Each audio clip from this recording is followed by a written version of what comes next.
मेहनती किसान और 4 आलसी पुत्र। एक किसान ने अपने जीवन में कड़ी मेहनत कर अपार धन संपत्ति अर्जित की थी, लेकिन उसके चारों पुत्र आलसी और कामचोर थे। किसान चाहता था कि उसके बेटे भी उसकी तरह मेहनती बने, परंतु उनके स्वभाव में कोई बदलाव नहीं आया। किसान इस बात से बेहद दुखी था।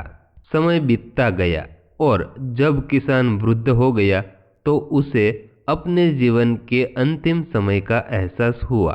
उसने अपने चारों बेटों को बुलाकर कहा, बेटो, मेरे जीवन का अंत निकट है, पर मैं मरने से पहले तुम्हें एक रहस्य बताना चाहता हूँ। हमारे खेत में अपार धन गड़ा हुआ है। मेरी मृत्यु के बाद तुम सब उस खेत को गहराई से खोदना, वहां से तुम्हें बहुत सारा धन मिलेगा।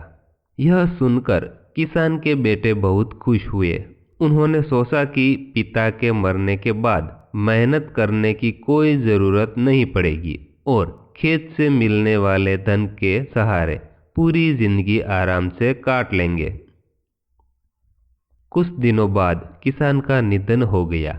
बेटों ने तुरंत उसका अंतिम संस्कार किया और अगले ही दिन फावड़े और कुदाल लेकर खेत खोदने में जुट गए। उन्होंने कई दिनों तक मेहनत की, परंतु उन्हें गड़ा हुआ धन नहीं मिला। इससे वे निराश हो गए और अपने पिता को कोसने लगे। लेकिन अब खेत पूरी तरह खोदा जा चुका था। उन्होंने आपस में विचार किया कि जब खेत तैयार हो ही गया है तो इसमें अंगूर की खेती की जाए। खेत की गहरी खुदाई के कारण मिट्टी उपजाऊ हो चुकी थी और मेहनत का फल यह हुआ कि अंगूर की फसल बेहद अच्छी हुई। फसल बेचकर इन्हें उम्मीद से ज्यादा धन प्राप्त हुआ। तब बेटों को समझ आया कि उनके पिता के कहने का असली अर्थ क्या था। उन्होंने महसूस किया कि परिश्रम ही असली धन है। उस दिन से चारों भाइयों ने मेहनत करने का संकल्प लिया और अपने आलस्य को त्याग दिया।